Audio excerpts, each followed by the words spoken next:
Hello viewers, YouTube চ্যানেলে স্বাগতম। আজ আমি আপনাদের সাথে এমন একটি জনপ্রিয় সফটওয়্যার নিয়ে আলোচনা করবো যে দেখলে আপনি অবাক হয়ে যাবেন যে আসলে সফটওয়্যারটার কাজটা কি এবং কতটা জনপ্রিয় একটি সফটওয়্যার। এই সফটওয়্যারটা আমাদের কাজ করার জন্য সর্বপ্রথম একটি সফটওয়্যার ডাউনলোড করতে হবে। তার আগে আমি কিছু কিছু জিনিস দেখাবো, সেগুলো দেখে আমি কিছু বলবো, শুনবেন, আশা করি ধৈর্য ধরে তারপরে সফটওয়্যারটা ডাউনলোড করবেন। অ্যান্ড্রয়েড ফোনের একটি দিক নিয়ে আমরা সবাই সমস্যায় ভুগে থাকি, সেটি হলো অতিরিক্ত ইন্টারনেট ডাটা ব্যবহার। আপনি অপ্রয়োজনীয় অ্যাপ্লিকেশনগুলো বন্ধ করে রাখলেও দেখবেন হয়তো 10-20 দিনে আপনার 500, 1000 বা 2 GB নেট অটোমেটিক খরচ হয়ে গেছে। তো ব্যাটারি ব্যাকআপও অনেক কমে যায়। অটোমেটিক খরচের কারণে ব্যাটারি ব্যাকআপটা কমে যায়, যে কারণে আমাদের সারাদিন ফোন চার্জে দিতে হয়। লিমিটেড ইন্টারনেট ব্যবহারকারীদের জন্য, আনলিমিটেড ইন্টারনেট ব্যবহারকারীদের জন্য এটি আসলে একটি মহা সমস্যার ব্যাপার। কিন্তু আপনি যদি অ্যান্ড্রয়েডের এই ইন্টারনেট ব্যবহারে লাগাম টেনে ধরতে চান, তাহলে আপনি এই সফটওয়্যারটি ব্যবহার করতে পারেন এবং 100% উপকারী হবেন। এই সফটওয়্যারটা হচ্ছে ডোরাডেল সফটওয়্যার। এই সফটওয়্যারটি আপনার ফেয়ারওয়েল সফটওয়্যার। আরও অন্যান্য ফেয়ারওয়েল থাকলেও এটি সবচেয়ে ছোট বলে ব্যবহার সহজে, একবার সেট করে পরে আর না চালালেও চলবে এবং এটি অযথা র্যাম দখল করবে না। আবার চাইলেই এক ক্লিকেই ফেয়ারওয়েল বন্ধ করে দেওয়া যাবে। ফেয়ারওয়েল বোঝাতে পারবো না, আপনারা যখন ওকে ব্যবহার করবেন তখনই বুঝতে পারবেন। তো এর জন্য সর্বপ্রথম প্লে স্টোরে যেতে হবে, প্লে স্টোরে একটি সফটওয়্যার ডাউনলোড করতে হবে। তো বন্ধুরা, আমি সরাসরি প্লে স্টোরে চলে যাবো, প্লে স্টোরে একটি সফটওয়্যার ডাউনলোড করবো।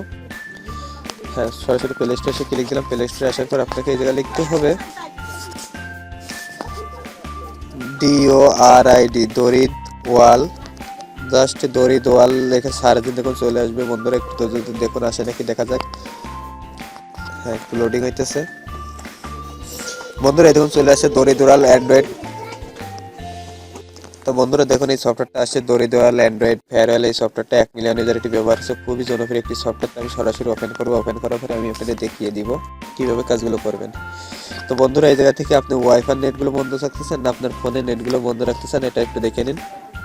এই জায়গায় সে আপনি ধরেন আপনার যে অ্যাপসগুলো প্রয়োজন, যে আমি এখন ফেসবুকটা অফ রাখবো, অন্য সময় নেট খাবে না। তাই এই পাশে যেহেতু দেখুন 3G নেটওয়ার্ক আমাদের ডাইন সাইডে, আমি ধরেন এই ডাইন সাইডে অ্যাপসটা বন্ধ রাখবো বা গুগল ক্রোমটা বন্ধ রাখবো। যদি গুগল ক্রোমটা বন্ধ রাখতে চান তো গুগল ক্রোমে টিক দিব। যে কটা সফটওয়্যার আপনার দেখবেন যে চালু রাখবেন, সেই সফটওয়্যারগুলো শুধু টিক মার্ক করে রাখবেন যে এগুলো শুধু নেট খাইবে, অন্যগুলো নেট খাইতে পারবে না। আপনার যে সফটওয়্যারগুলো নিত্য নতুন প্রয়োজন, যেমন আমার ফেসবুকটা প্রয়োজনে, ফেসবুকে কিন্তু প্রচুর পরিমাণে নেট খায়। আপনি যদি অন্য সফটওয়্যার ফেসবুক ইউজ করেন তাহলে আপনি অনেক নেট ইউজ করতে পারবেন এবং আপনার ফোনের ব্যাটারি চার্জ 2 গুণ বেশি থাকবে। তো এই জিনিসটা মনে রাখবেন, মাঝে মাঝে অপেরা দিয়েও চালাতে পারেন। তো ধরেন আমি এই কয়েকটা সফটওয়্যার ইউজ করবো আর অন্যগুলো করবো না, তো ওইগুলো আমার নেট খাইতে পারবে না কোনো অবস্থাতে এবং ব্রাউজিং করতে পারবেন না। তো এই দুইটা সফটওয়্যার টিক দিলাম, জাস্ট এমনভাবে আপনারা করে রাখবেন। তা আমি এখন আর দেখাইতেছি না আপনাদের। যেটা ব্যবহার করুন শুধুমাত্র সেইগুলো টিক দিয়ে রাখবেন, আর বাদ বাকিগুলো করবেন না। আবার যখন দিয়ে এলো সিলেক্ট করে দেবেন, এই যে শুধু টিক দিলে হয়ে যাবে। তো বন্ধুরা আশা করি বুঝতে পারছেন। বুঝতে পারলে অবশ্যই ভিডিওগুলো লাইক কমেন্ট শেয়ার করেন। খুবই জনপ্রিয় একটি সফটওয়্যার এবং খুবই ভালো লাগবে আপনাদের। তাই যে পর্যন্ত সবাই ভালো থাকুন, সুস্থ থাকুন এবং আমার